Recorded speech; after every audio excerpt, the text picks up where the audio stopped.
Jersey Jack talks playfields. Dutch pinball update. It's game over for Houdini. Hi, my name is Jonathan Houston and welcome to the Pinball Magazine and Pinball News, monthly pinball industry news update podcast, and I'm here with Martin Ev from Pinball News, and we're looking back at the month of August 2019. Right. And often the summer months are pretty quiet as far as pinball news and pinball information goes, but it's looking at our list of what's happened this month. I think you'll agree, Jonathan, it's been pretty busy. Yeah, this is going to be another 4-hour episode, I'm afraid. Yep, so get yourself a drink, sit back and enjoy it, because we've got a special guest appearing this time. Well, yeah. We've probably got two special guests, I expect. One of which is our regular, almost but not quite makes it onto the show. Yeah. But we also have we'll start with our very first story, and then we can lead into exactly what's been going on. Right. And that's you want to explain what happened, Jonathan, about this interview that we got.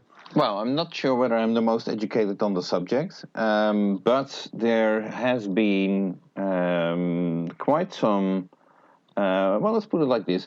Some people have been very vocal about playfield issues that have been occurring or popping up the last month, whether it's clipping of clear coat on playfields or rimpling of clear coat around posts like you have on slingshots. Slingshot usually has 3 posts around it, and on some playfields by different manufacturers, so which have different contract manufacturers providing the playfields to them, these problems apparently occurred, but there's no relation between these different manufacturers, but for some reason apparently multiple manufacturers are facing these problems, and some people have very big issues with them. For some people, it's the most important thing in the world. Personally, obviously not being affected by all of this, since I have no game on order. I don't get that much what the fuss is all about, but apparently on a forum like Pinside and certain podcasters tend to spend a lot of their energy in dissecting this problem.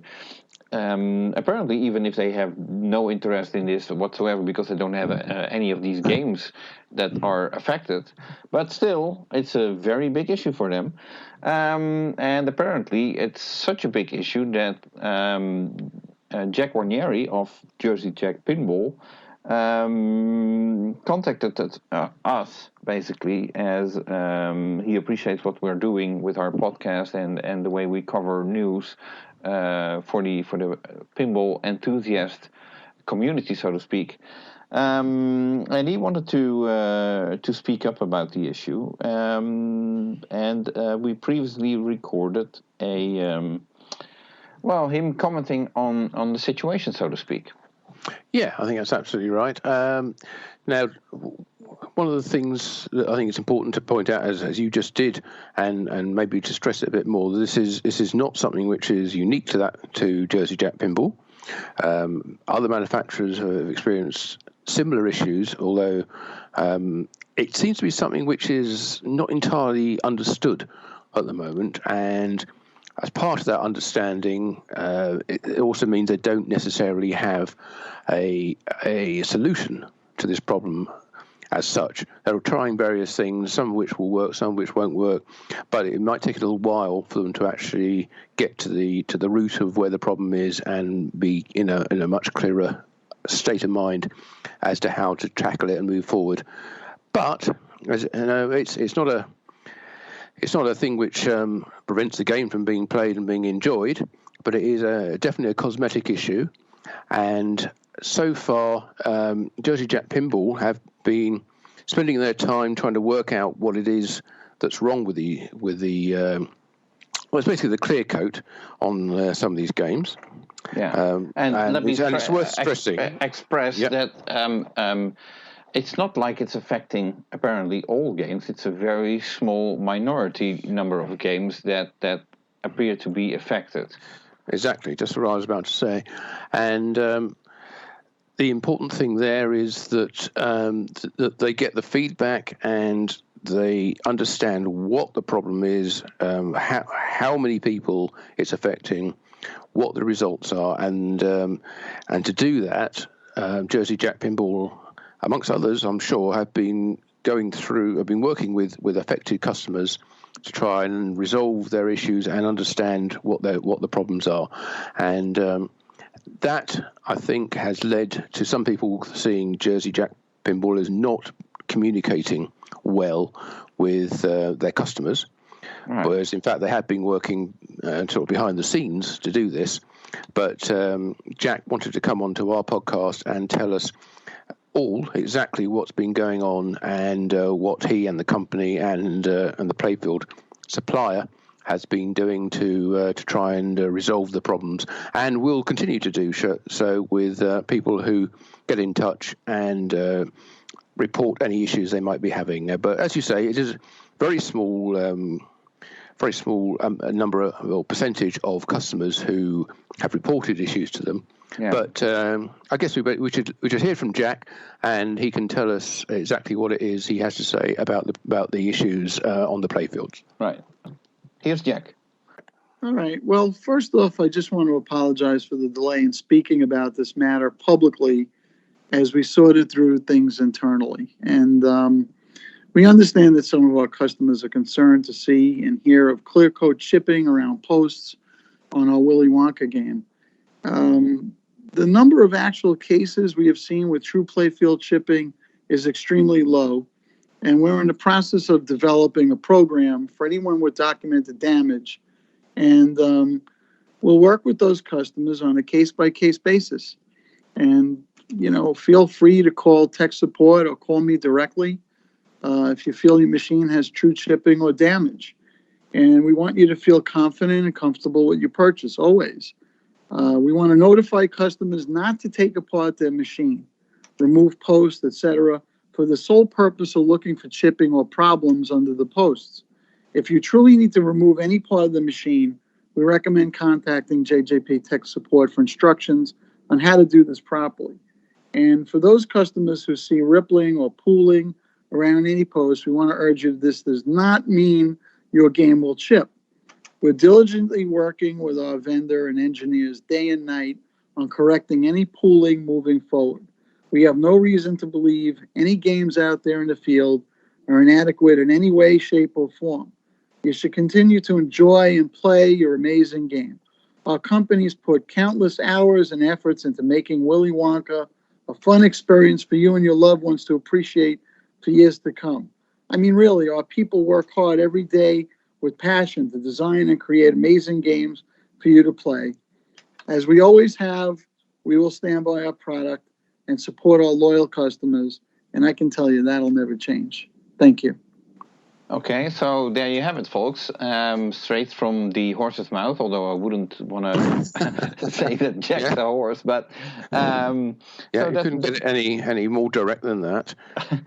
Right. At least Jack is speaking up, which can't be said for all manufacturers who are basically either, keeping the conversation to themselves. Let's call it that. And I can understand that Jack is looking for or is judging each case on its own, which they are apparently doing, and they're not going to be very vocal about it, which I understand as well. But I think it's a good thing that he speaks up. He's not hiding, and if people have an issue, then they can contact him. Yeah, I don't think any pinball manufacturer would be particularly, looking to broadcast the fact that there were potential problems with a small percentage of their games. But the question is, how do they deal with them, and how do they resolve the problems that directly with the customers?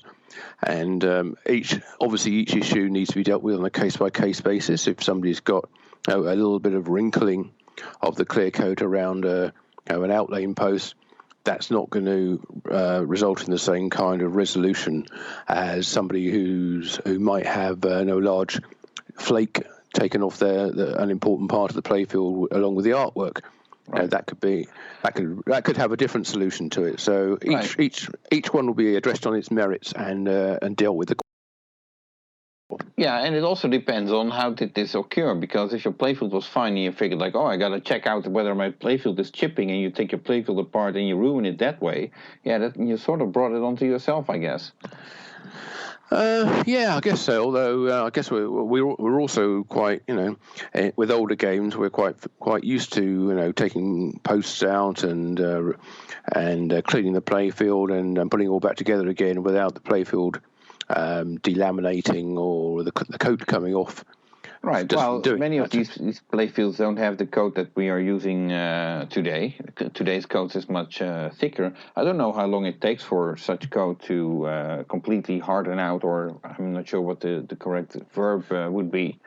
No, I don't think anybody knows how long they take to completely cure. I think that's the problem with them, that when they put all these extra thicknesses of clear on, people assume, it'll just take a little bit longer to completely cure, and then it'll be as hard as a thin layer. I think we're finding now that's not the case, and maybe in some cases these will never be entirely hard.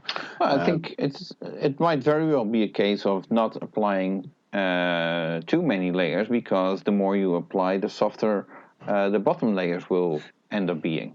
I think that is. I don't think you can. You can't just keep piling more and more layers of clear on and expect them all to end up being as hard as the top surface, and it doesn't seem to be the case. So if you're going to put a post on it and tighten it down and start twisting it, you can expect some slippage to occur. Right.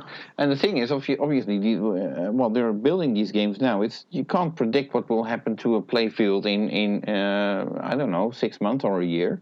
I mean, you just don't know what will happen with something that you spray on today. I mean, it's the same as walking across the street. You don't know what's going to happen. Mm-hmm. There might be a car. There might not be a car. That's true, but I mean, from our discussions both before and after that kind of statement from Jack, I think we kind of got a feel certainly for Jack's desire to get this problem under control, and not in terms of PR, but in terms of making sure customers are happy with the way that any issues are resolved, but also that it's still very much a sort of, it seems to be a black art when it comes to clear coating playfields these days, with the extra layers and the higher quality finish that the higher prices kind of demand. So when you're putting this extra glossy, almost mirror-like finish on playfields, this is kind of something which has not been done much in the past, and also that it's very possible that there are changes in the composition of these coats that they're putting on due to various, health and safety regulations and banning of hazardous chemicals. Right. So you basically need a chemist to figure out what's going on and how to prevent it, or how to cure it. Well, even then, there's so many factors involved. What's the atmosphere when this stuff's put on? What's the wood it's going on to? What's the moisture content of that wood? What's the ink? Because bear in mind that playfields now are almost entirely inked. So your clear coat is not bonding with the wood anymore. Your clear coat is bonding with the ink, which is bonding with the wood. So if there's any if the ink is not sticking to the wood, then it might not be a clear issue. It might actually be an inking issue. Could be. Well, there's plenty of speculation going on, but for something that apparently is not even such a big issue, we've already been talking about it for over 10 minutes. I'd suggest we just So Jack said what he wanted to say. If people have a problem, they can contact him, and let's discuss the other Jersey Jack pinball news of this past month. Well, yes, okay. So there has been other Jersey Jack pinball news, and they've been bringing out some they've been making games as well, as well as sorting out problems. Well, the latest game on the line is Willy Wonka. As people may know, and they also started shipping out limited edition games of Willy Wonka. And furthermore, the game has seen so far 3 code updates the past month, and the most recent one being 1.13. Various bug fixes and enhancements, and all sorts of stuff. If you have a game, then you probably are far more interested in what has been updated than I am, so I'm not going to waste any more time on that. And there was also a new code update for The Wizard of Oz. You want to chime in on that? Yeah, absolutely. Jersey Jack Pinball's first title, Wizard of Oz, got a version 7.02 update this month, which wasn't a huge thing. It just added a few little bug fixes, and but what it did add is the feature that's been added on their later games, which is where you can rather than do the ball in play scoring or a count type feature, where you can have the number of balls left or number of balls remaining to be played, and that with it allows you to add extra players to the game beyond ball 1, which is the standard if you're playing the ball in play system, which we're also familiar with, ball 1, ball 2, ball 3. This one says how many balls you have left, but if it's not if none of the players are on their last ball, then you can still add players to the game up to the maximum number of 4. So that's something which is added in version 7.02 to The Wizard of Oz. So that could be a different way of playing the game. So it's quite fun. And it's good that they're going back and adding that to their very first title.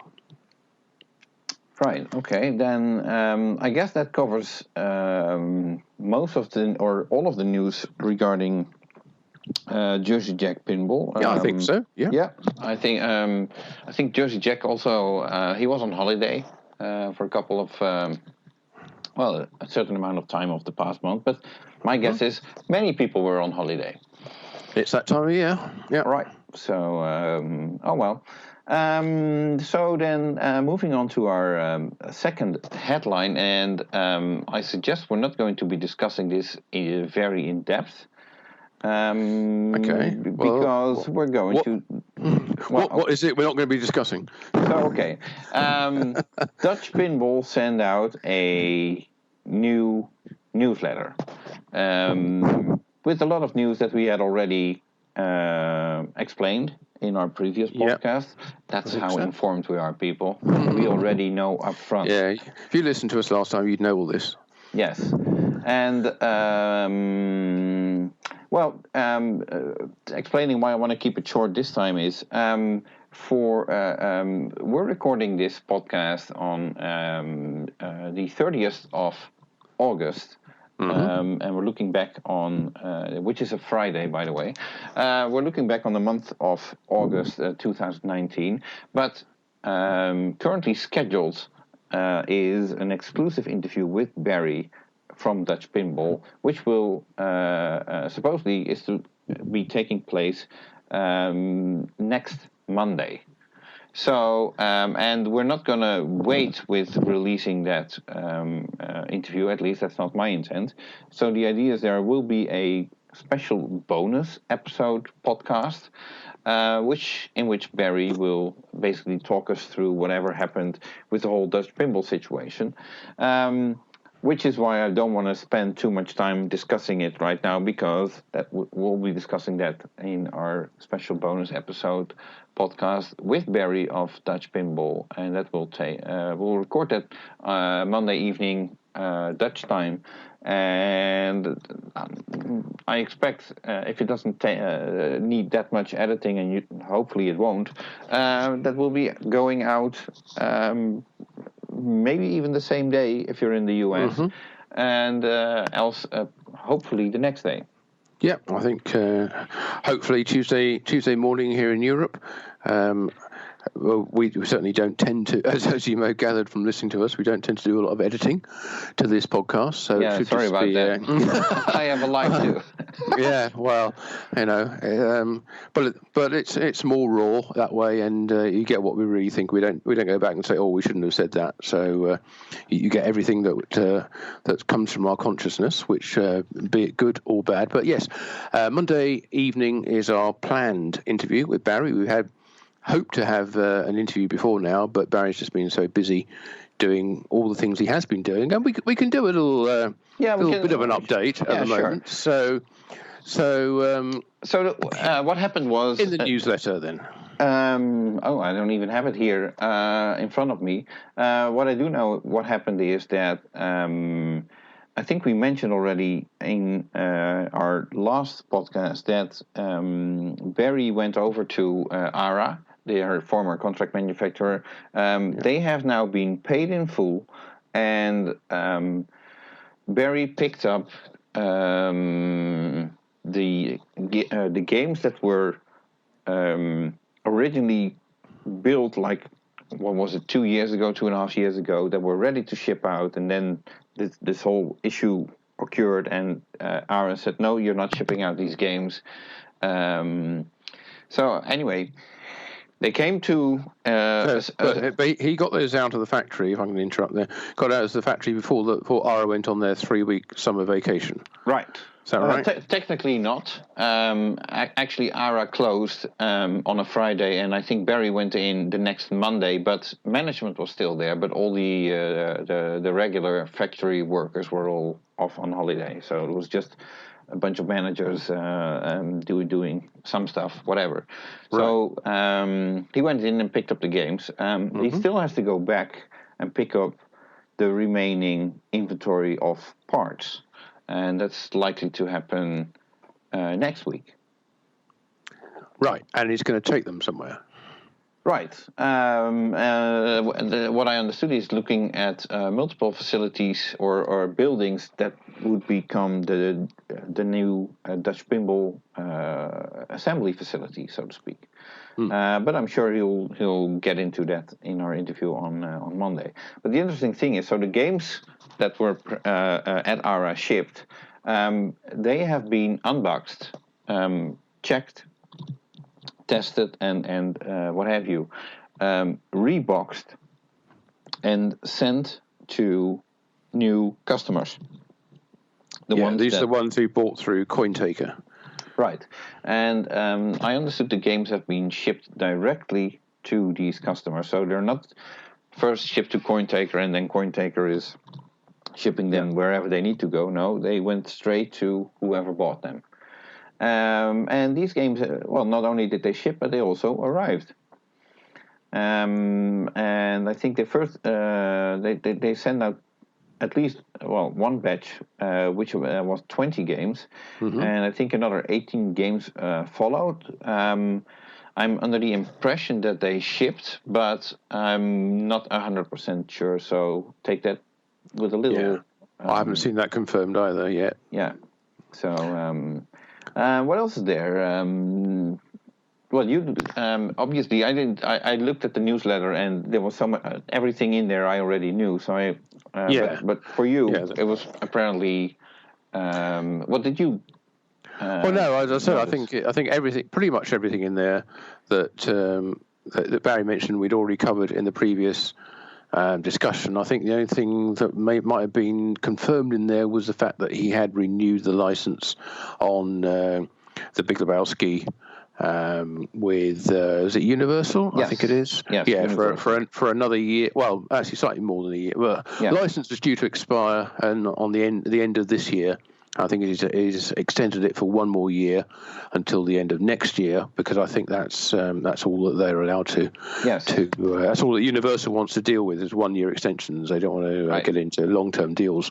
So that doesn't mean that by the end of next year the production will be done, because at the same time next year they can apply for another extension, and if Universal is happy with what's going on, then it shouldn't be any problem to extend the license further and manufacture more games. Yeah, hopefully, assuming that they will be manufacturing games and.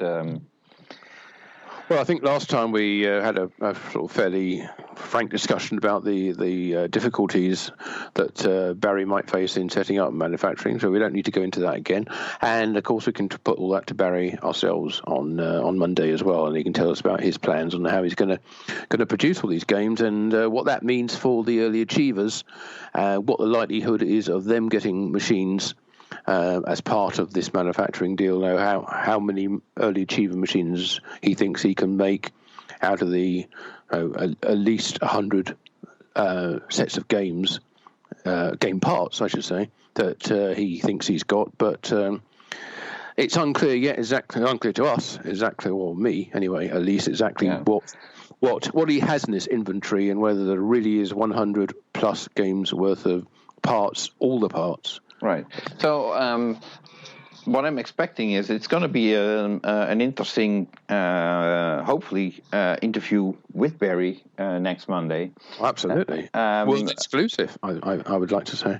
Not only that, but the interesting, the perspective is obviously it's the two of us talking to Barry, where I've been accused of being a Barry fanboy. No, I've not. Although I'd like to say no, I'm not. But I'm more informed than most people on certain forums, so I know more what's going on, and that gives me a better perspective on things, which makes me believe that the outcome that Barry is looking for is very much achievable. On the same hand, I realize that you have a lot of questions, and I'd be happy to let you ask those questions because they're valid questions, and you'd like to know how things are. Yeah, I mean, I don't have the same level of, shall we say, confidence, trust, belief. I don't know, maybe confidence. I want to ask the questions which everybody else who doesn't know the situation, like me, or doesn't know every detail about it, would want to ask somebody who's looking to do what Barry is looking to do. It's very difficult when you say, if you say what everybody wants to know, there are certain people who want to know details that really serious. Those are too ridiculous. I mean, you wouldn't ask them certain details.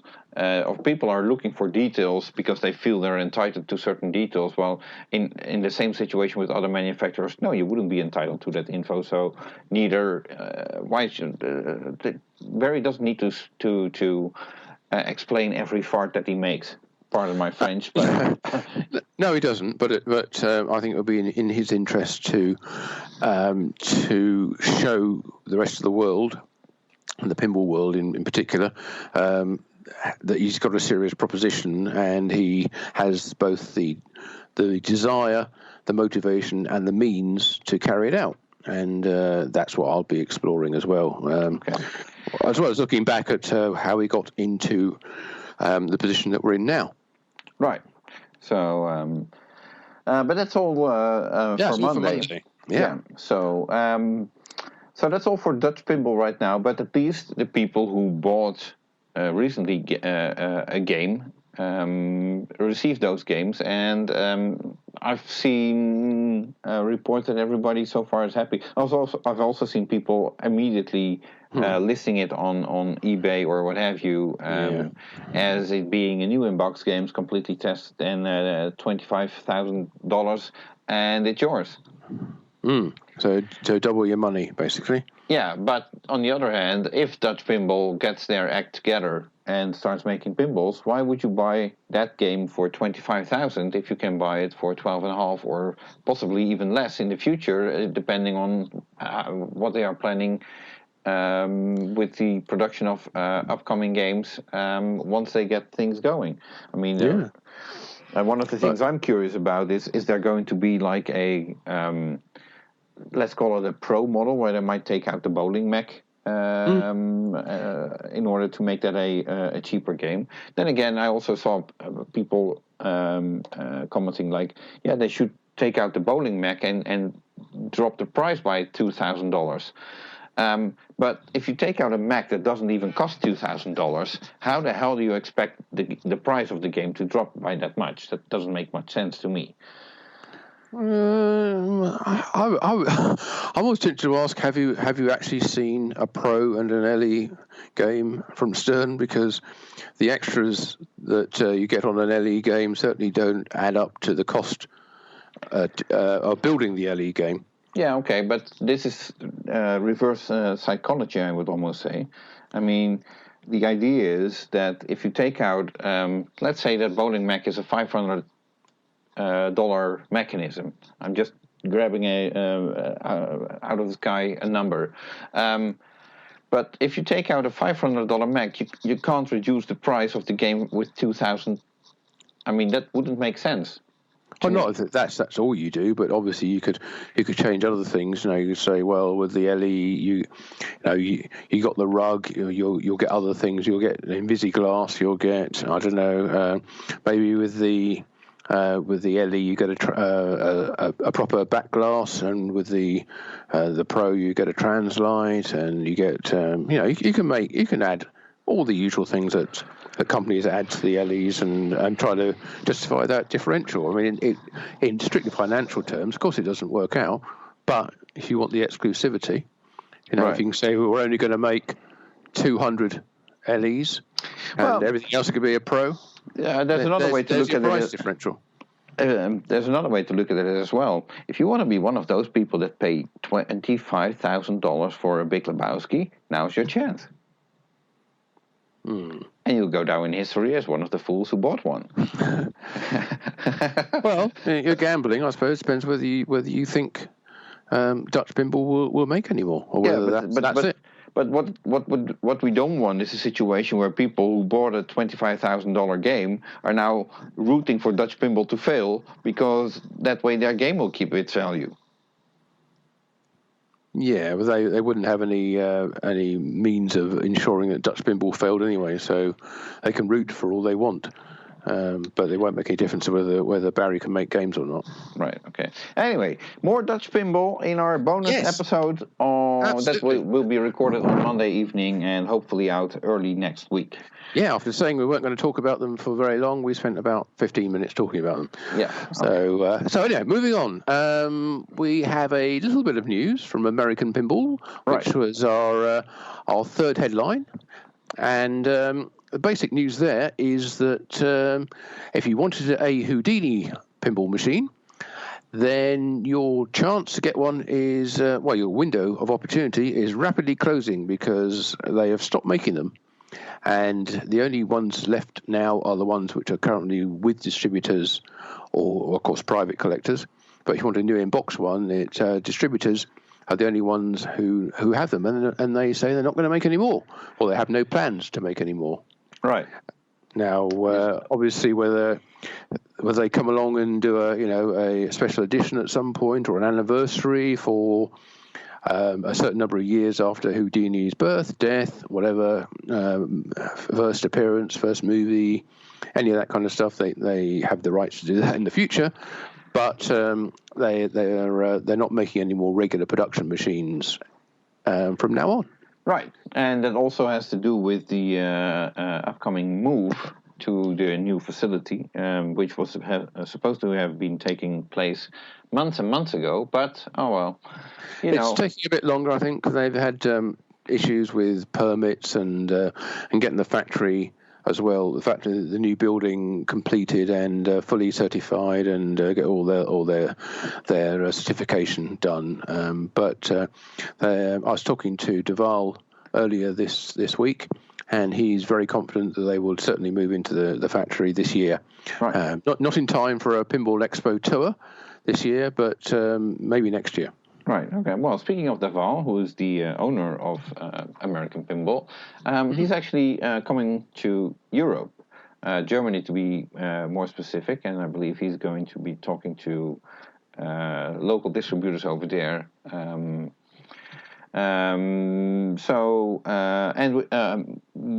I'm going to speak a little bit ahead of things, but the plan is to discuss early September with Duval the possibility of one of American Pinball's designers coming over to the Dutch Pinball Open, which is to be taking place the second weekend of November, November 9th and 10th, from the top of my head. Obviously in the Netherlands. That will be the biggest pinball show in Europe this year. Well, hopefully we can work out something to have some American people coming over as special guests. Yeah, still not confirmed, but I'm sure you're working on it. We're working on it, and we'll be discussing this early September, probably after the Val's visit to Germany. So Right. Anyway, see, we can discuss things briefly. That's the news for American Pinball. It is. Okay, so let's move on to what Stern Pinball have been doing in the past month, because they've been quite busy with their had two press releases put out by the company. The first of which was a welcome to Pablo Padilla, who is a new member of the technical support team. He's technical support engineer, working under Pat Powers, who's director of technical support. Right. So, first of all, if I may comment on that, congratulations to Pablo Padilla for landing this new job. Second, I was a bit confused, like, why would this be worthy of a press release? Because to me, it's almost saying, like, our product is no good, we have people in place to support you when it breaks down. That's a very harsh interpretation. Well, I agree, it is, but that's how it came across to me, because I was like, basically, they're telling me we need these people and we need to send out a press release, because apparently it's not it's news that we hire people to service our games. Yeah, okay. I'm not sure I should bite with that or not. I think having a good backroom support staff is vital for any company, and the more machines you sell, the more support they are going to need. You know, the things, not only with things that go wrong, but also with in terms of developing add-ons, enhancements, mods, and advising customers and distributors as well about the current status of games and software issues as well. You know, I'm sure the technical side also covers any bugs or any feature requests that might come in. So with the number of games they're pumping out and the number of different titles, it's not a surprise that they will need to expand their technical support department. Right. So now I don't know Pablo Padilla personally, but his last name and actually his first name as well, and I don't want to sound like a racist, but could it be that he's also hired in order to focus on the Spanish-speaking market that might need support? I wouldn't know about that. I have no knowledge, so I can't comment on that. Okay, then we won't. But also, I mean, one thing that might actually be of interest there is contents, and could be related, is the contents of their second press release, which announced that two new distributors worldwide distributors have been appointed. One is Cartimex in Ecuador, so maybe that's got a link, I don't know, to more technical support. And the second one is Flipper Addict, who are based in New Caledonia. Right. Now, I had to look that up because I had no idea where What? that was. What? Yeah. I thought everybody knew where New Caledonia is. Right. Yes, it's that famous part of not Canada. It's north of New Zealand and east of Australia. That's the one. It's that little island with a population of 268,000 people. Yeah, and if you're in Europe, the island is about the same size as Crete in Greece. Right. So crying out for pinball, obviously. And they're going to sell many games. Although you had an interesting theory, because obviously the location of New Caledonia being sort of Well, near equidistant, Australia really. and New Zealand, it could be that they become a supplier for New Zealand as well. We don't know. Well, or Australia.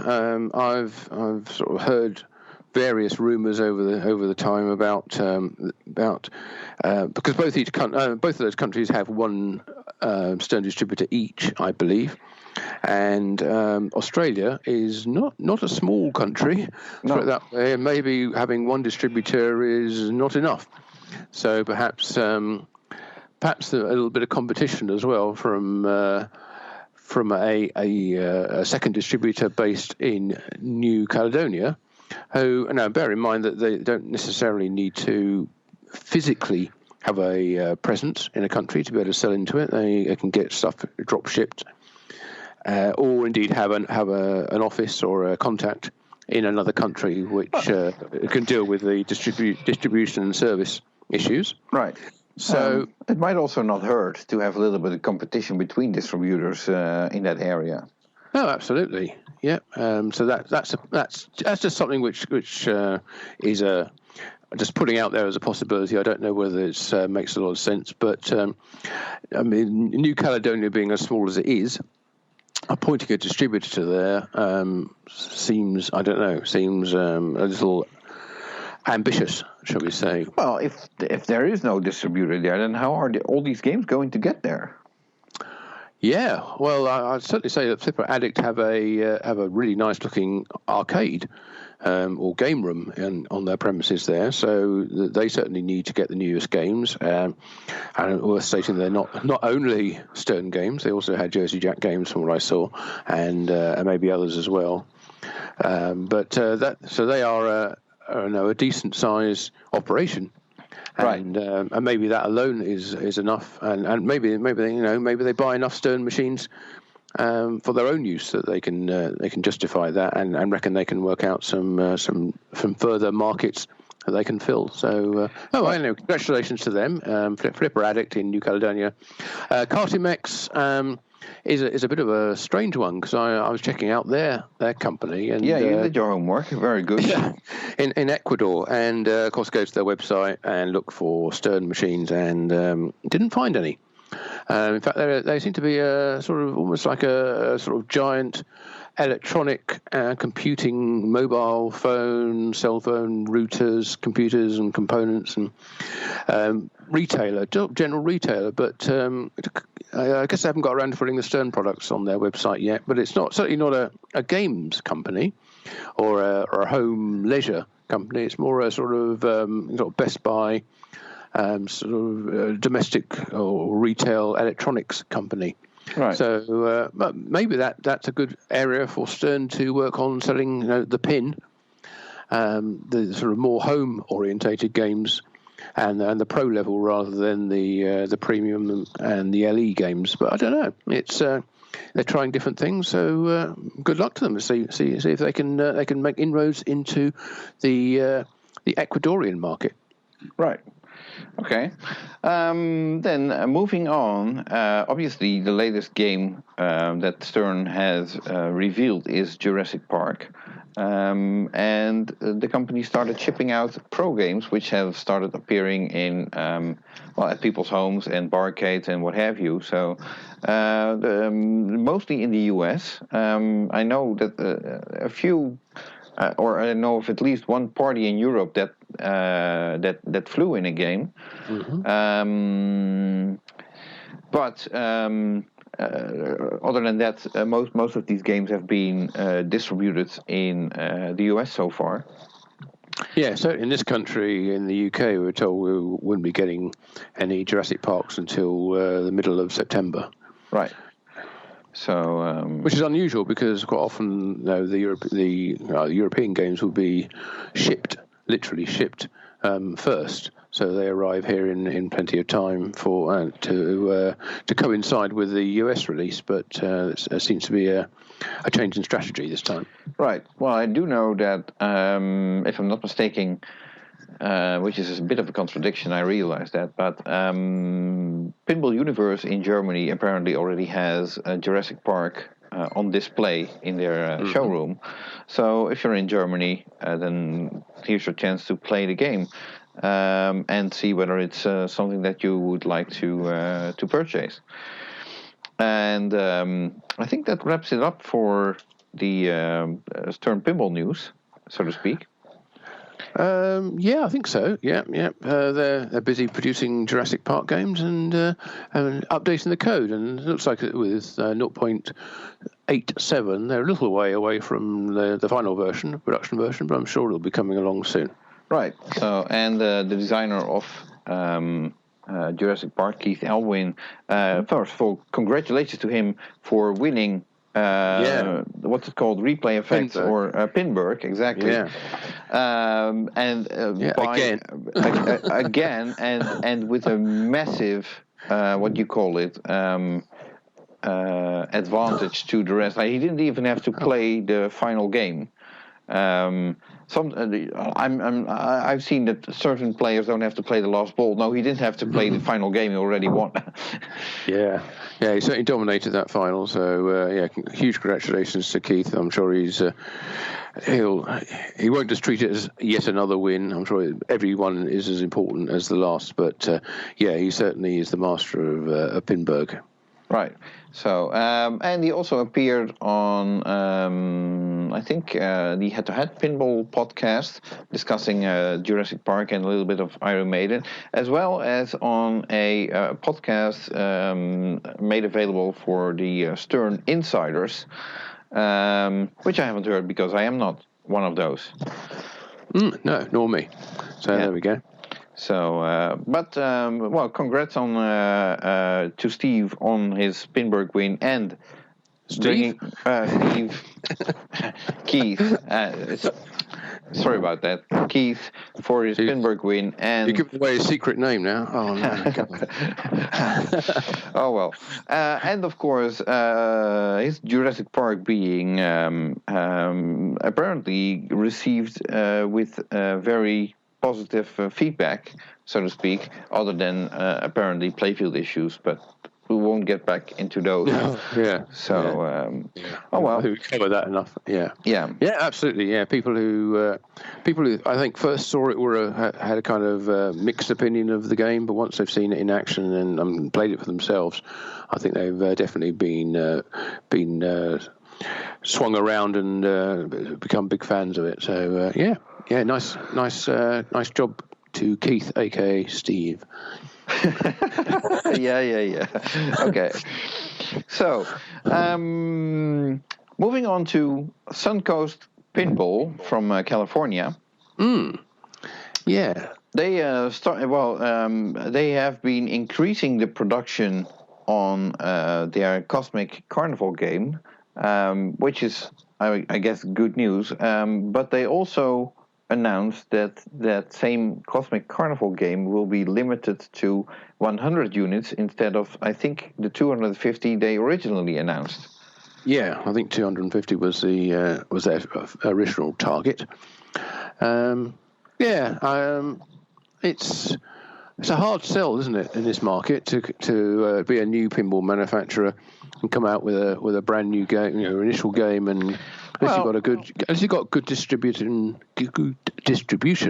and or strong home sales, you're going to you have to temper your ambitions on the first games until you're rather well established. Right. Although I would say that we've seen in the past for certain games there was no problem to get a huge following behind the company. Speaking of Lebowski in this case, but apparently times have changed and people tend to be more careful with buying games from new manufacturers, in the sense that yes, they could be limiting the number of games to 100, but it could I'll be the black sheep over here and say the elephant in the room. It could also be that they might not be able to sell more than 100 games. Yeah, I think that's a reasonable expectation. I don't know what done their calculations on and how many parts they'd ordered for their games. Yeah. Maybe they only ordered 100 in the first place, and they had to see whether it was worth, after that, buying another 150 to complete the run. Yeah, on the positive, perhaps they decided the orders weren't there to make that worthwhile. Right. On a positive note, they also indicated that they are working on games 2 and 3. It could also be that games 2 and 3 have a much bigger potential, and they want to focus on that. So, yeah, pick whichever you like. Yeah, to be careful not to get ahead of yourself too much. We've seen other companies try and do that and say, well, if you don't like this one, then you'll like the next one. And in the end, they get overstretched because their resources are split. Rather than concentrating on one machine, they're now trying to concentrate on 3, and then know which games they're marketing, which ones are they supporting, which parts they're getting. But we'll see. I'm sure we both wish Suncoast Pinball all the very best in their future development and sales of Cosmic Carnival. So, which I think we all agree looks absolutely wonderful. Oh yeah, and cosmetically, it's a very, very nice looking game. I haven't been able to play the current software, so I don't know how much fun it is. But I'm expecting them to. Well, if this game, their first game, is a prelude of what's to come, I'm very much interested. So bring it on. Yeah, good. And I'm glad we got all the way through this part without anybody saying the phrase "hit it out of the park" yet. So let's see if we can manage to get through the entire podcast. Now you just said it. Oh, damn. Okay. Nobody else say it then. Okay. No. Thanks. I know I shouldn't be saying it, but we might be getting a call, and you never know what's Gary going to say. Oh, well, absolutely. Well, if he does, then we'll do one of those edits that we don't do very often, and we'll make an exception and edit Gary out. Oh, well, yes. No, that's not a very nice thing to say. We'll keep Gary in as soon as we get him on the phone, which is a challenge. Yeah. Anybody of our regular listeners will know that it's a challenge to get Gary on the show. And believe us, we tried. Oh, many times. And no, who knows? Let's see how today goes, because I have a good feeling about it. But so that was Suncoast Pinball. Yeah. We should have made a bridge, actually, when we were talking about New Caledonia, to Haggis Pinball, which is next on my list, but it would have made more sense earlier on. Anyway, so Haggis Pinball, Australia-based, they were supposed to reveal their Celts game at the Brisbane Masters. Guess what? They did. Pinball is hard. Harder than they thought. Yeah, and apparently they were not completely satisfied. The game was almost ready to go, but not quite. So they decided not to reveal it, and it looks like they're saving it now for Pinball Expo, which is in October. It is indeed, and I don't know. I'm not. I haven't seen anything yet from Haggis, which leads me to believe that they're going to be producing commercial quality pinball machines. I'm waiting to be convinced, and I really want to be convinced. But everything I've seen so far has been, I don't want to say amateurish, but less than professional looking. Right. Okay. So I'm really wanting to be blown away by whatever it is they produce at Expo in October, because I'd like to be convinced, and I can't imagine I'm alone in this. Right. I mean, what's your opinion of what they've shown us so far, Jonathan? Well, the only thing that I can go by is the seeing the prototype, the whiteboard that they showed at the Texas Pinball Festival earlier in March. And actually, I came across a video of this guy from Haggis Pinball, I forgot his name, who was explaining in that video that instead of shipping a game to Texas, he was going to ship a whiteboard and then building the game there and showing it off. And if the game is going to be what I saw at Texas, then I'm afraid your expectations won't be met. Yes, it was a long way from being anything professional, and it was certainly. He was saying very clearly that he shipped a bunch of parts and then reassembled everything in Texas like the night before the show. Right, but if that was everything, then that was far from a completed game. Oh, absolutely, yeah, and I think the bar has been raised so far now that you can't sort of come along with a project game at that level and expect to be taken seriously. Well, this game was housed in a belly cabinet, or similar to a total nuclear annihilation cabinet, that same style, without any ramps.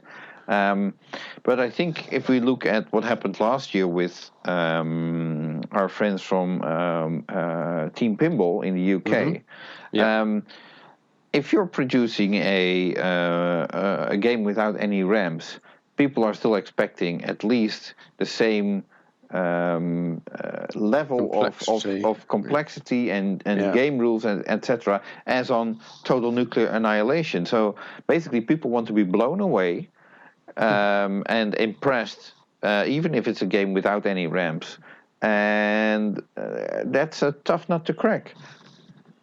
It is if you haven't got if you haven't got a huge number of shots or you haven't got a huge number of targets in your game, then you need to really sort of work what you do have and get the most from it, and come up with some really creative ideas for exactly how you're going to sort of entertain the player, because making the shots alone is not going to be enough.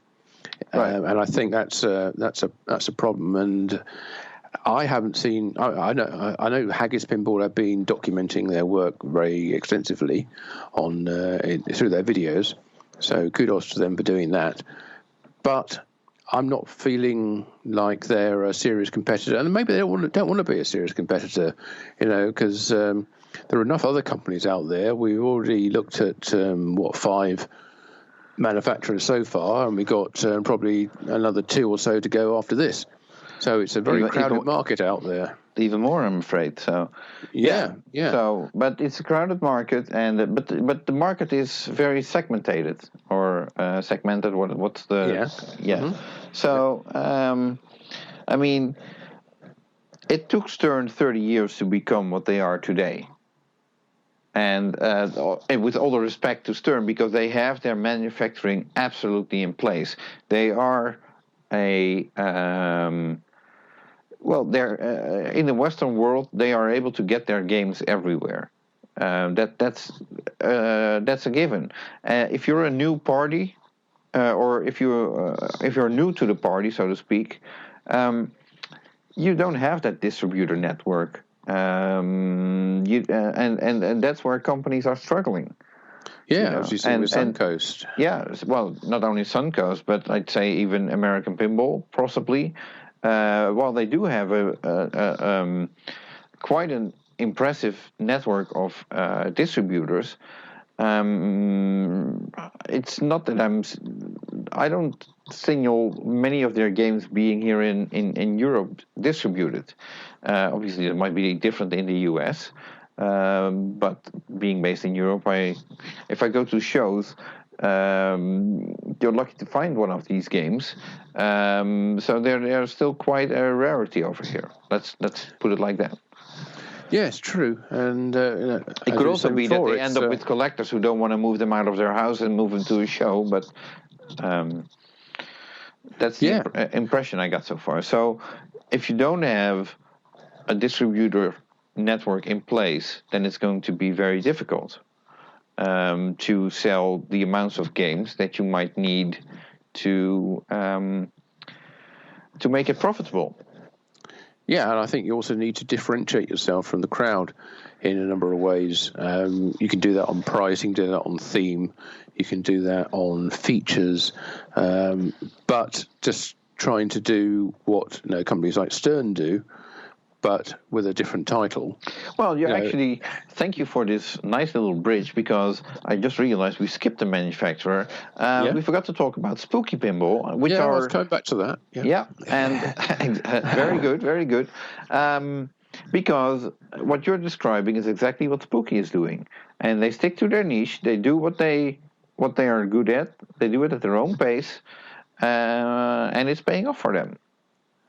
It is, and then they also have a few sort of less, I suppose, sort of more out there ideas when they come along with work with Scott Denisi on games like TNA, which probably, definitely doesn't fit in with their standard workflow up until that point. They were doing what they were doing based on themes, based on licenses as well. From the Rob Zombie, Alice Cooper, all that kind of stuff. And that was the way they were going, because they were doing a very successful job in licensing and building games at a scale which they felt they could cope with and didn't want to get any bigger. And then, out of left field came Scott with TNA, and that's proved to be a welcome disruptor, I would say, to their production schedule. It certainly delayed Alice Cooper being made, but it was a runaway success, and I'm sure they were very happy to delay it in that way and have all that extra income and manufacturing that came from TNA. And of course, moving on to TNA, which is a natural flow into that. We could say that Scott is working on another code update to TNA. And speaking of the production of TNA, Charlie Emery confirmed earlier this month that we might see a new run of TNA. There's still every week they get calls of people who are interested in buying one of those games. I might have a new in-box one, anyone interested, but it helps if you're in Europe. So the TNA 2.0, which at this point is not very certain when it will be built, but they're looking into some cosmetic updates that will differentiate the game in a cosmetic way from the first production run. But if you're looking for a TNA, give it some time, because I expect them to finish Alice Cooper first, which is expected to be around Christmas. And the plan was to move on to Scott's second game, although it could be, and we don't know, that's up to Spooky, but they might decide to run a couple of TNAs first, another run of, 50 or whatever and then move on to Scott's second game. But it all depends on how far the second game is along in the design process, code updates, and what have you. But okay, we'll see how that works out. Should give credit to Poor Man's Pinball podcast. Where Charlie was speaking. Yes, exactly. So sorry for not mentioning that earlier, but that was indeed on the Poor Man's Pinball podcast. There, I said it twice. And I said it once, and he also said that they had 2 more games in development, I think, after Scott's game. Yes. So no sign of any slowing down at Spooky Pinball when it comes to developing new titles. Which is actually interesting, because that makes me wonder, if they have 2 more games in development, then does that mean they have 2 more designers? Well, who knows? And especially since Charlie indicated that he's not working on a game. Charlie designed Alice Cooper, and so then who is designing the other games at Spooky Pinball? Yeah, it's a good question. Maybe Scott's doing them as well. I don't know.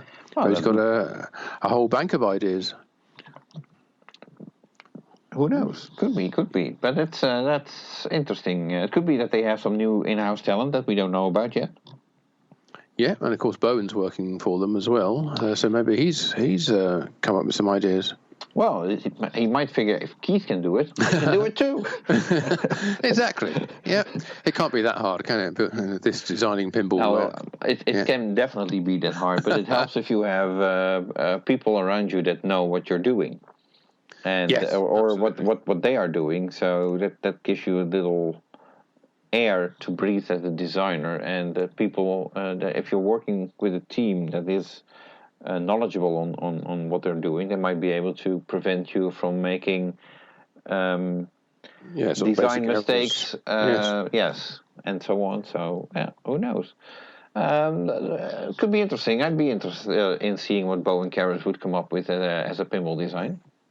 Yeah, absolutely. We're not saying that he definitely is, but just putting it out there as speculation of where some of these new spooky pinball games might be coming from. Right. So, and well, getting back to what you were leading into, Scott is working on a code update for TNA, and he's also working on an expanded edition of the TNA soundtrack. That doesn't mean that. Well, let me explain what the expanded edition includes. Yes. It's about remastered versions of the songs available on the original soundtrack, plus an extra track called Scarlet, which is also the name of the female character that's supposed to be blowing up all these reactors. Which is themed after or based on Scott's wife, Sarah Rose, by the way, if you didn't know that. Yes. So, now this remastered album and the new track will be available on scottdenisi.com starting September 19th, but it will also be available on Spotify and other platforms and so on. Scott made a comment about it. I forgot what it was, what he called it, but the opening track of the album will be sort of Beepgate version 2, which is leading me to believe that if I recall it correctly, Scott had if you recall the opening track or the main theme of Total Nuclear Annihilation when you start the game, there was this high beep in there, which he turned down an octave for the album and as well on the game, and then people started complaining that they were missing the high beep because it was obviously lacking some high frequencies. So we might see a return of the high beep on that new expanded edition album of Total Nuclear Annihilation. Yeah, I wonder whether the any remade versions of the TNA version 2.0, if they put that in production, whether that will feature the new soundtrack rather than the original. Will there be any changes to it, or whether it might even have the extra track in it? Right. Well, we just have to wait and see. Wait and see. Yeah. Yep. But okay. That would be a nice welcome, I mean, and obviously with memory isn't a problem for pinball machines anymore. Not these days. No. So so if Scott wants to update all the music in the game, then be my guest. Yeah, and also it's worth mentioning that if you did buy the original TNA album or the music from TNA, then the bonus track will be available for you to download for free from scottdenisi.com. Yeah, so also from the 19th of September. That does make me wonder, how can I update my cassette? Yes. I can't answer that one at the moment. I'm sure that it's all been covered and will be available in the instructions to tell you exactly how to do it. Right. Okay. So I was looking on Scott's website regarding this update that he's currently working on. Right. What's interesting, or what I found interesting, but at the same time, it also made me a little bit reserved. Apparently, Scott has completely reprogrammed the way the flippers are operated and the slingshots as well. Now, I quite like how the flippers actually flip on TNA, and the slingshots as well, especially as powerful as they are. So I might, obviously I own a TNA, and I might be taking a look at other people updating their games first, whether I'm going to update mine as well, because I really like how it plays, and if this is going to be affecting gameplay in a way that I might not like it, then there's no way in going back, I'm afraid. Well, presumably you can download the current version of software and keep that as a backup, and then roll back to it if you don't like it. But well, I thought, but it uses PROC, doesn't it, as the underlying system? Yes. So I'd have thought that the flippers and the slingshots would have been directly driven through, rather than being just like a regular solenoid. They normally have a different circuit for slingshots and flippers that are much more responsive and don't require the signal having to go back to a host PC and then over USB and then back again in order to and all the delays that entails. So I don't know how much scope there is to actually change how the flippers and slingshots, or the slippers and slingshots. My understanding is that TNA is running on this software called Skeleton Game, which is a sort of the starting point where you start, and so you already, if you install Skeleton Game on your Whitewood or whatever you have, then you already have the flipper slipping and the slingshots and so on. And apparently those features Scott currently is addressing. So I'm curious to see how that will turn out. Yeah, especially maybe it's addressing it at a lower level than the sort of regular game coding, because obviously he's quite into software. So maybe he's rewritten aspects of the core code which handle that kind of thing.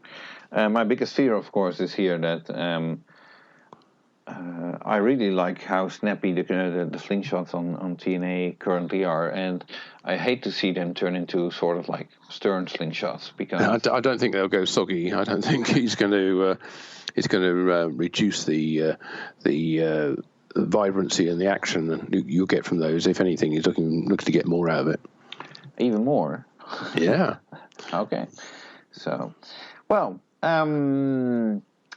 Moving on to let's move to Texas. Our dear friend at Deeproot Pinball. Yeah. So there's been a little movement there with the historic side of their games, I suppose, going back to what happened with Zidware and John Popaduke's company, which Deeproot basically bought up and took over a certain amount of responsibility for, and those customers who bought games such as Magic Girl and Retro Atomic Zombie Adventureland and Alice in Wonderland as well as the third title, which hasn't really been addressed yet, but certainly Magic Girl and to some extent Retro Atomic Zombie, I call it Razza because it's a lot easier. Those people who put money into those games and didn't get anything in return other than the enjoyment of having kept Zidware going for a number of years. Deeproot was looking to basically do a deal with them in order to settle any claims they might have had against Zidware and John. And part of that deal, as I understand it, was that the customers could either get a cash settlement or they could get a Retro Atomic Zombie Adventureland when that game was produced. And I think, and you can correct me if I'm wrong here, Jonathan, because you probably know more about it than I do, that there was a kind of deadline imposed on when that game would be produced by Deeproot, with the proviso that if the game wasn't available by a certain cutoff date, then a cash payment would be made in lieu of a game. And I think that deadline was missed, or was reached, trying to say. And I think people were basically given the cash rather than a game. Right. Is that your understanding of it? Or, well, I understood that the people who basically opted for a cash settlement, they got paid. And I'm not the whole Raza thing that you just mentioned. I'm actually not that educated on, so I wouldn't be able to tell whether that's whether your story is the way it went down. The way I understood it is the people that asked for a cash settlement got paid. And that's all I know about it. But it's a good thing that they got paid. And if they want to, if Deeproot starts producing games and they feel like, hey, I'm happy to buy from them, then let's hope they do. I mean, it's a very ambitious adventure that they started on, and I'm highly curious to see how it will unfold. Obviously, expectations are high, and especially with the whole distribution thing that we just discussed, that's going to be also a factor for Deeproot. I mean, building games is one thing, but if you have no distribution, then what are you going to do? Yeah. Well, it's very hard to convince distributors to take your product when you haven't actually got a product to show them yet. Right. But that will be fixed this November, at least. Yeah, well, when the first Razer games are due to be unveiled at the Houston Arcade Expo. Still, as prototypes, at least that's. Absolutely. Yeah. So that's the kind of thing where they can show to distributors and say this is the kind of product we're going to be producing. Wouldn't you like to get on board and be our representative? Right. So so it's a good thing that Deeproot is acting. Sorry. At least they're keeping up their promise and paying out whenever money is owed. So I'm not sure how. I don't know whether that settles. I don't believe it settles all the claims against Idware from the people who owed games. Yeah, but it's a start, I suppose. Yeah. I guess, and we'll still have to see how things develop any further. But for now, okay, kudos to Deeproot for living up to what they promised. Yeah, so that's right. Yeah. So, very short news from our friends Randy and Chris at Color DMD. Yeah. They announced. They announced Hurricane as their 94th title. So if you own a Hurricane, and I know a lot of people do, because I keep coming across that game at shows, and I actually like playing it. I think it's a fun game. I wouldn't mind having one in my collection at some point. Okay. It's probably the favourite one of the sort of the Riverview coaster ride games, right. But I'm not a big fan of Comet or what was the other one? Cyclone. Yes, well done. Yeah, those games either. So they don't do it for me. Right. But I think Hurricane's not, as a DMD version and having a slightly more interesting playfield layout. Right. Yeah. So, for me, it's a nice and simple game, and being not that, I'm not a Keith Elwin in terms of a pinball player. Unfortunately not, and I do have a little history with that game, as I was in the military service and I played the crap out of it. So I have a soft spot for Hurricane. There, I said it. Right. Okay. So guilty pleasure. Right. Yeah. Sort of, yes. Oh well. So, but congratulations to Randy and Chris, and their 94th title. That means they're getting awfully close to 100. Yeah. Now, what's the 100th title likely to be? Do you think? What would be the centenary game? Well, I'd say what a very nice one would be is damn, I forget the name. Well, we can come back to that a bit later if you like. Okay. Yeah. What do you listeners think would be a suitable number 100 to mark the first 100 color DMD game? Well, the problem is there's not that many games. Well, yeah, that's the question. would there be 200? Well, I don't think there's even 200 dot matrix games. Well, that's the question, isn't it? Even if you take the the Data East small display ones, like Batman and Checkpoint and all those early games. Teenage Mutant Ninja Turtles. Oh, well, we're all waiting for that. And Hook, yeah. Yeah, I don't think they take it up to 200, are they? I'm sure somebody can jump on IPDB. Yeah, I could, but I don't feel like it right now. Sorry. No. Perhaps we'll do a feature on IPDB fairly soon and find out what's happening there. But so number 94, Hurricane Color DMD. Now, let's move on to pinball shows for a moment. No, actually, how about we move on to announced pinballs that we haven't seen in the flesh yet? Okay, but we'll hopefully see pinball shows coming up fairly soon. Right. So, we discussed manufacturers, and there is a company that announced that they are intending to start making pinball machines, which is Pinball Adventures Technology, also known as Pinball Buzz. And you might know them as publisher of Pinball Adventures Volume 1 and 2, although I haven't seen 2 in any printed form yet, but it's available as a Kindle download for the Kindle app or anything that reads Kindle books.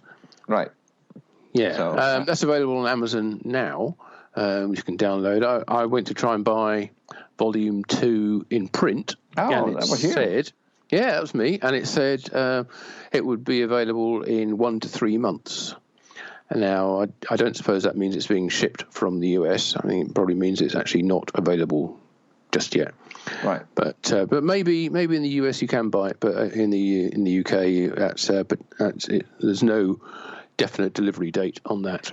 Right. Whereas the Kindle version you can download immediately. Right. So it's definitely been produced, but maybe not printed. Right. So, but anyway, they also announced, aside from publishing books, they also announced that they would be building pinball machines.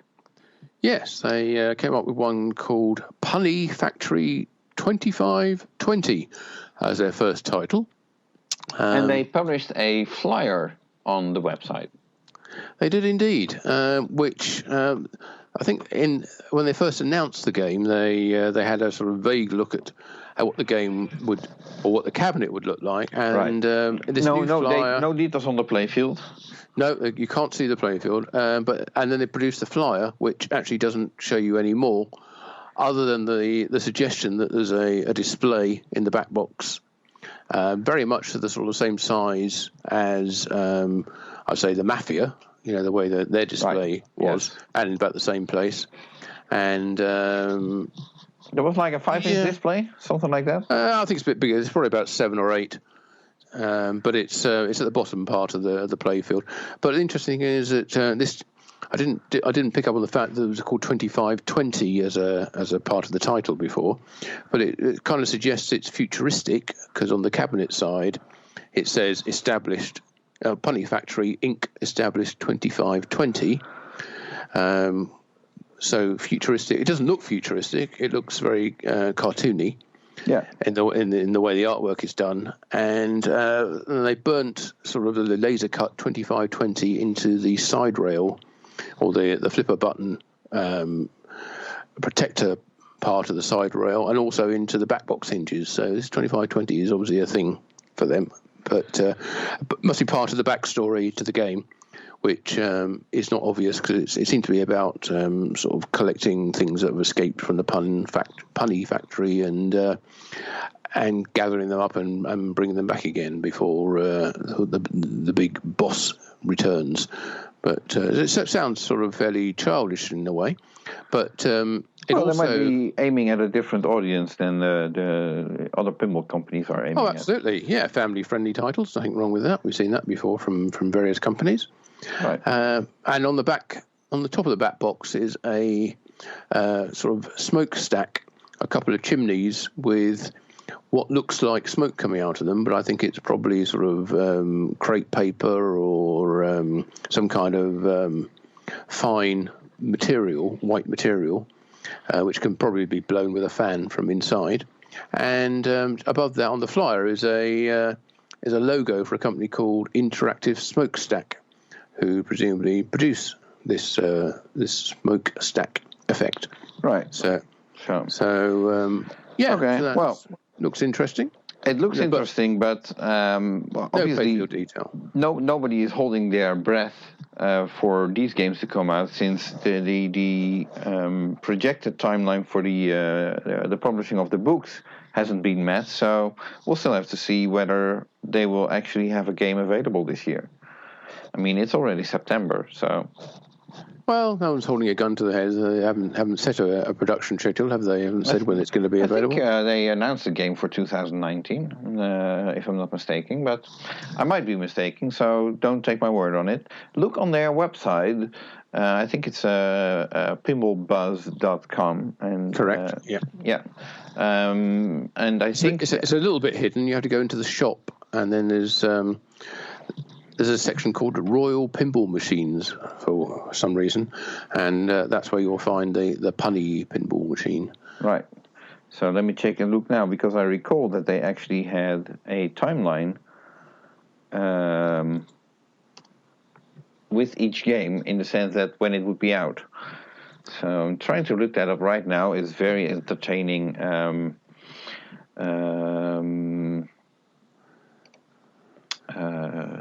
Audio to listen to. Yes, yeah. Absolutely. Well, it's a long description. Oh, actually, it's a 10.1 inch display, so it's a netbook. I do have display the machine. Actually, I have some news for you. For me? Yeah. Ooh. Click on if you're on the are you on the Pinball Buzz website as well as I am right now? Who isn't? Well, then click on Pinball Team. Ooh. And scroll down. Wow. Let's see. Team leader and concept designer. No, one down. It's our friends from Team Pinball in the UK, who apparently are now working for Pinball Buzz, Pinball Adventures. Ah, that would explain the conversation I had with them a little earlier this week. Ah, which was? That they are working on another title as a contract game. Right. Okay. So I think we might have worked out what that contract game is. Well, not the game, but at least for who they are working. So, congrats on landing this contract job to Team Pinball. Yeah, absolutely. Yeah, it must be time for another trip down to South Wales to see how they're getting on. Yeah. Okay. Well, good for them. So. Yeah, interesting. So I'm looking over. They got quite a staff of people. So I can't wait to see whenever they are ready to launch their games. It's quite a number of people apparently working. Actually, I think everybody in the factory has a picture listed, but that's fine. So you said had to shop. Oh, this is such interesting podcast audio. It is. Yes, right. Web browsing on the radio. Right. So pinball machine parts, the bunny shirts. Where do I have to look for the pinball machines? Oh, right here, Royal Pinball something. Machine. I found it. There you go. Yeah, it's all there somewhere. No, I got it. Well, but perhaps they'll have something to show a little bit later this year. Then maybe somewhere like Pinball Expo, where some other games might well be revealed. Right. Have you got any suggestions on what we might be seeing at Pinball Expo this year? Pinball Expo being announced.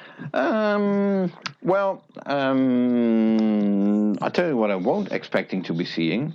I don't expect Jersey Jack will reveal the second game that he announced that would be become available this year, because the year doesn't end with Pinball Expo, and I think they might be holding on to their new title.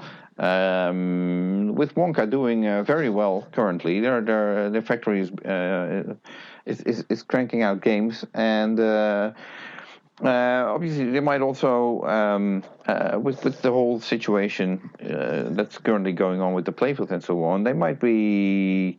I'm not sure how that might affect production right now, but I'm not expecting Jersey Jack to reveal a new game at Expo.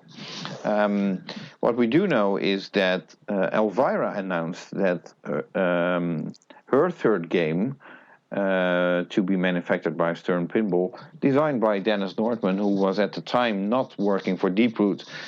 Since then, once he finished his design, handed it in to Stern, and then signed with Deeproot, with artwork by Greg Ferris. So the traditional Elvira pinball team, so to speak. Mm-hmm. I'm expecting Mark Wayna to be part of it as well, as he was on Scat Stiff. So. And he's working at Stern, so why wouldn't he? That game is expected, or is actually confirmed by Elvira already, to be available in October, so it would be very odd not to have it at Expo. Yes, you would think it would be there the game would certainly be in customers' homes for Halloween at the end of the month. Yes. So actually, I find if that game would be, let's say, announced by the end of September, that's still a very short window for Stern to actually manufacture games and have them at people's homes, going through the distribution channel as it is. That's a small window. Obviously, it's an Elvira game, so it will be fun once Halloween is over. But I can imagine that you would want to jump on the hype of Halloween, as it is a hype in America, for sure. You would, yes. And the timescales are going to be very tight because we're doing this now at the beginning of September almost, and so it only really gives you 9 weeks in order before we're at the end of October. And in that time, you have to announce the game, start production, and ship it.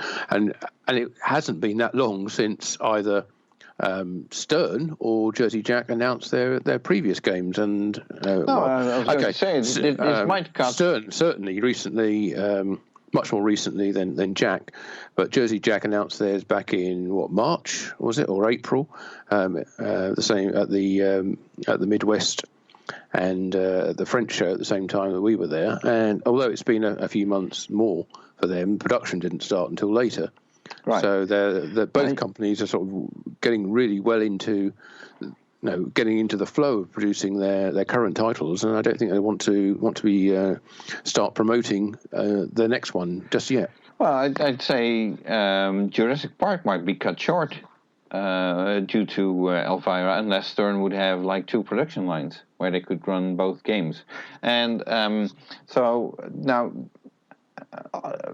I was looking in the Elvira thread last night, where I saw mention that, and obviously let's take this with a grain of salt because we don't know whether it's true, but apparently the new Elvira game is going to be like similar to the Batman model, no Pro version, but like a starts with a premium. It starts with a premium LE and a super LE, where it was said that the super limited edition would be sold directly from or by Elvira, so you could only order that probably on Elvira.com or whatever web shop she's hosting. Whether there's any truth to that remains to be seen. Obviously, the game has still not been announced. It might just be speculation. But Elvira, being the businesswoman that she is, it would not surprise me. No, absolutely not. No. I'm just looking at the Elvira.com website right now, just as you say that. Yeah. Okay. Don't get too distracted. Sorry. What? So, But no, what I did understand, what obviously we got to this subject since we were talking about Pinball Expo. You were asking what games are we expecting. So the Elvira game that might be there. I'm not sure whether Chicago Gaming or American Pinball will have anything to reveal. Well, American Pinball would certainly fit in with their timeline, because they generally announce at Expo. That's when they've done the last two games. So one game a year would seem reasonable, right, for them at the moment. As for anyone else, I don't know. Spooky, probably not, because that would be Scott's game, and that's scheduled for January. So. Not sure whether they want to, whether it will be ready for a reveal at Expo, and if it is, chances are it won't be revealed at Expo, but it would be revealed at the Pinball Live party. Yeah, true, or at least shown there, but that doesn't mean they won't have it at Expo as well. Yeah, no, that's true. So, and I guess that's all the major manufacturers. I mean. I don't expect Deep Root to reveal anything at Expo. No, they're holding off until Houston. Yes. Which they've already announced in advance. In fact, I think they publicly said they won't be showing anything until that point. Right. So, yes, and what is interesting, people who attended Expo in previous years might be familiar with the Stern party on Saturday night. Sternorama. Right, and apparently this year the Stern party will be on Friday night. And that caused Jack to, or Jersey Jack, to move their party to the Saturday night. So they will be closing the show, effectively. Right, so that could be, that could be interesting. I asked Jack if he had any plans, and they're still working out some ideas for what they can do with the Saturday night show. So, but that's that's interesting, and one can only speculate why would Stern have to move or want to move to the Friday, because I'm not assuming that is done by because Expo wanted Stern on a Friday. So no. I wonder if that's the only time that somebody who might be part of the celebration there would be available. I don't know. Oh well, let's speculate on that. And but anyway, keep an eye on Elvira.com on a totally unrelated matter, because that's where she publishes details of her upcoming signing sessions. So if you can't make Expo or want to see her at one of the other things that she's visiting, one of the like the Salem Horror Fest or Days of the Dead or anything like that, then you'll find all the details of that on Elvira.com on a totally unrelated subject. Yeah. Now, speaking of Pinball Expo, this year will be the 35th anniversary of Pinball Expo. It will indeed, yep. Very nice lustrum, and I recently talked to Rob Burke. I plan to have him on our next monthly episode, so that would be the next month. September. To September to discuss what we can expect, but what he told me so far is it's going to be amazing. Obviously, he would say that, and but apparently there's going to be like over 500 games in the free play area. Wow, which is that's the Texas size. That is going to be huge for that show, because they've also got the Horror House Fest as well taking place in one of the halls, which was an event, I think, which was it I think it was the Rocky Mountain Pinball Showdown.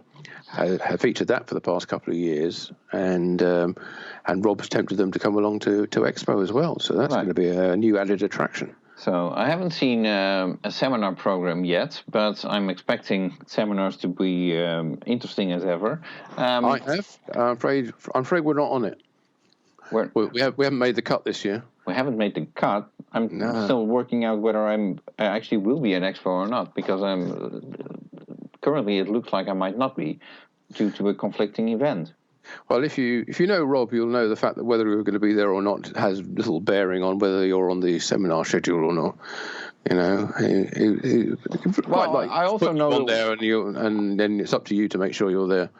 I also know that the schedule that might be available today might not be the schedule that you'll see at Expo. No, all these things are liable to change, of course. So, but it's a 35th anniversary of Pinball Expo. It sounds to me like it has to be an event that you want to be at. It's Expo, and it's a special anniversary one, so it's bigger than ever. So right. There's also sad news regarding Pinball Expo, although not slightly related. But I understood that the Twin Peaks restaurant in the parking lot closed. Yeah, I'd heard rumours of that. I also heard that Ram, the microbrewery across the road, is also closed. Oh my God! So the number of potential late night venues seems to have sort of narrowed down to Spears, which is the only one that's in the parking lot outside on the corner, the one with the flame pit outside. Right. That seems to be about the only place that's going to be open late. Well, then you better bring drinks and let's party. Yeah, party in your room. Oh, you're not going. Party in my room then. Well, if I'm going, I might be ending up in your room, so be careful what you wish for. Okay. We'll work something out. But it was disappointing that I wasn't worried. I wasn't disappointed at all about Twin Peaks because. No, you were not, but. No, but I was more interested in Ram over the road, which is a chain, but it needs to have some interesting. Food and drink options, whereas Twin Peaks only had one other interesting feature about it. Right. Which are the chicken fingers. Yeah, absolutely. Yeah, I was going to say the mozzarella sticks myself, but there you go. Each to their own. That's why they have both on the menu. Yeah. So anyway, I'm still looking into if I can make it to Expo, and I might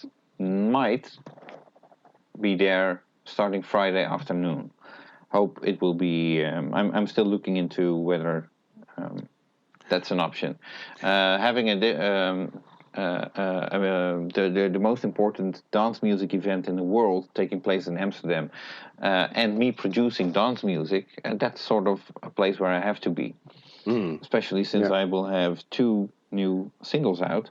If you want to read about those, I'll include that in my monthly free newsletter, the Pinball Magazine newsletter. So make sure you're subscribed to that, where you can read about all the other, the same topics as we discussed in this podcast, but I'll also briefly link to new productions that have been released by me.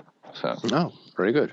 And let's go back to Expo for a moment. I will certainly be there for the entire duration, and both before and after Expo, and I'll be sharing. Oh, actually, is that me or is that? Yes, it is actually. It is me. Yeah, and my roommate Gary is calling, and I'm sure he wants to discuss the arrangements for sharing the room and when we're going to be arriving. Right. Okay. So, do you think I should talk to him now? Oh, I can't talk to him now. We're in the middle of the podcast, so I'll try and call him back, shall I? I guess that's the best thing to do. You can't plug him in, right? Because I can't now. He's hung up. Oh, he does it every time. I was just about to get him on air as well. I was about to hold him up to the mic. Oh, well, never mind. Well, we'll get him on air anyway. At a future day. Speaking of Gary Flower, and last weekend we had the UK Pin Fest. We did, yes. You and I were both. But no Gary Flower. No, absolutely. No, it was held. The UK Pinball, UK Pin Fest is the national UK pinball show, which is held at the Mercure Daventry Court Hotel in the town of Daventry in the English Midlands. You and I have both written reports about that. So you can, on pinball-magazine.com and on pinballnews.com, you can read our respective takes on the weekend's events. Right. It wasn't as big as it had been in previous years. There were no special guests or seminars or anything like that. But it was, I think, probably the most important thing was that last year it made a loss, and this year it didn't. So it looks like the organizer, Phil, has worked out how to make the show work on a financial basis, which is the first thing that has to happen. Otherwise, we won't have a show. Right. So from that basis onwards, he can start growing the show and adding more features to it, and make it bring in more and more guests from various aspects of the pinball business, and the hobby. Right. There were. Well, you say there were no special guests. That's not entirely true. No, there are no special guests giving any talks, I should say. Yes, because two special guests that were present were the Pinball Amigos. From Rotterdam in the Netherlands. If you've followed their thread on Pinside, they are building homebrew games, let's call it that. But they're really thinking outside the box, heavily inspired by some stuff that in other countries is only available on prescription.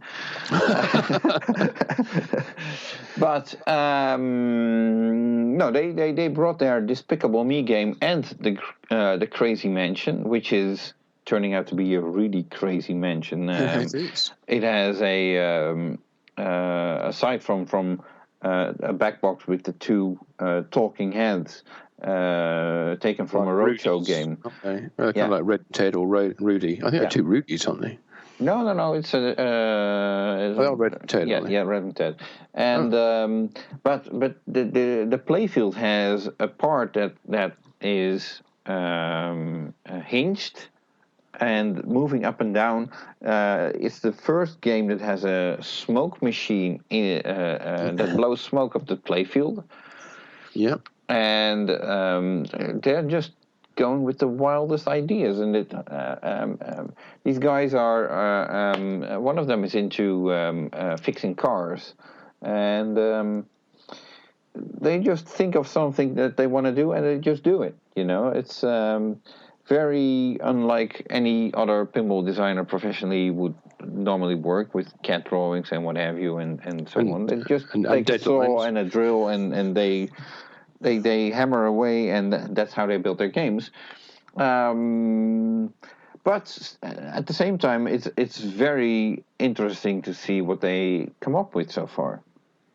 Yeah, they've been working on those for, I don't know, 3 years, I think, those two games, like at least. So. Yeah, they're kind of regulars now at the Dutch Pinball Open Expo. Yes. I dare say they'll be back again this year. Yeah. They probably will. I don't think they will be doing a seminar. I did ask, but they'd rather be on the floor talking to people. That's where they're more comfortable. That's more comfortable for them. Very nice lads, by the way. They gave me a ride back to the airport, so that was very nice of them. Mm-hmm. And we actually, I came up with the idea.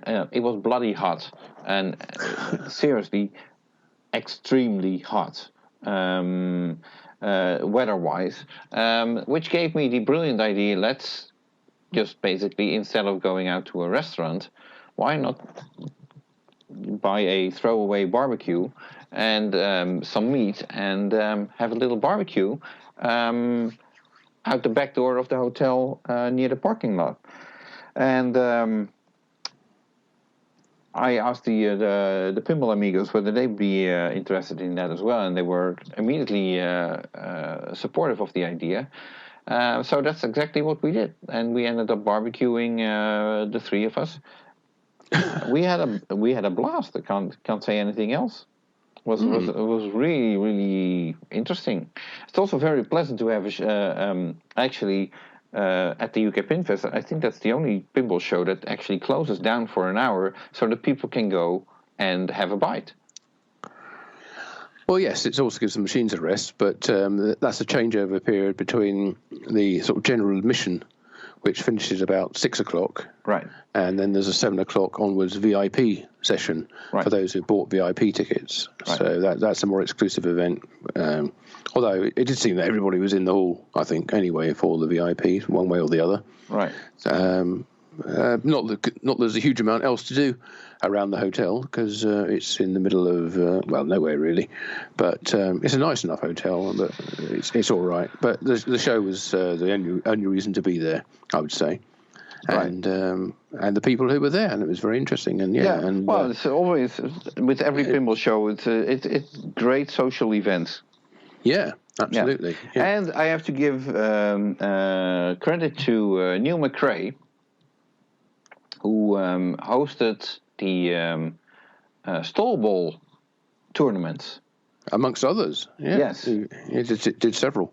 Yeah, well, I lost track of what else he was organizing, but Stall Ball was new to me, and very entertaining, easy to organize, and everybody was on, especially Saturday night. I don't think you were there at that point.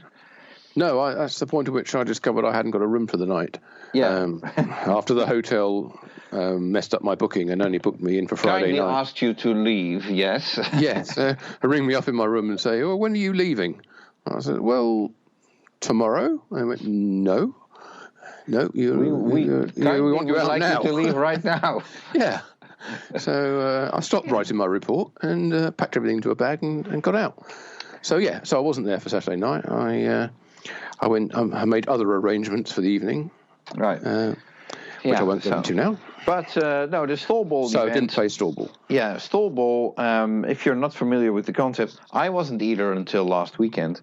Stall Ball is where basically there is a huge queue or line of people waiting to play a game.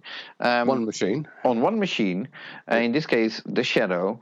What happens is, a game is being started, first player starts playing, and as soon as you shoot the ball in an area where is it kept for a few seconds, which on the Shadow could be either behind the sanctum lock. The sanctum lock, thank you, or up the battlefield, on the battlefield, or the kick, the mode start hole, or the Khan multi-ball. Right. So anyway, So there's a few portions of the playfield where you can shoot the ball, and then the idea is that the current player steps away from the game. The next player in line takes over the flipper buttons and continues to play. Has to do the same thing, shoot the ball somewhere where he can step away. But if you drain the ball, you're out. So you have to step out of the line, and the line continues. The people who didn't drain get back in line at the end. And I think we had over 60 people playing that game on the Stall Ball session of Saturday night. You think that would take long? No, it doesn't. It was really over in I think probably less than 10 minutes. Something like that. And I mean, I was in there, very unlucky. I got the ball in the slings and immediately left out lane, and that was it for me. So, but it's very fun and easy to organize tournament, and I would not be surprised if we see Stall Ball showing up at the Dutch Pinball Open. Yeah, it's the sort of thing you can just organise ad hoc, isn't it? And just make an announcement over the PA that you're doing the Stall Ball, and then everybody, and which machine it is, and everybody just rushes to it, and off you go. I was actually surprised to see that Neil was. I think the winner got a 5G phone. Yeah, got an iPhone, I think. Yeah, something like that. I was like, wow. I mean, it's a free tournament to play, so. Yeah, Neil had some amazing prizes. He did another tournament, which was a sort of self-scoring one where you picked 10 machines out of 15 and registered your own scores and just handed in the sheet. And I think the main winner of that also got a 5G iPhone, and the junior winner of that got an Xbox. Wow. So those were lovely prizes. Yeah. Okay. Well, let's hope Neil makes it to the Dutch Pinball Open. Yeah. So, okay. Long story short, I had a fun time at the UK Pinfest. Always nice to catch up with my UK friends, and I'm looking forward to going back next year. Yeah. I think it's definitely going to be back. I think there's a discussion going on now about where and when is the best time to do it. This time it was held on a public holiday weekend, as it quite often is. But no, there are swings and roundabouts to that. The traffic and sometimes the temperature as well as it did this weekend. I mean, it was exceptional that weekend. It was the hottest August public holiday weekend we've ever had in the UK. So thanks to global warming or climate change or whatever, that is something which might be seeing more of in the future.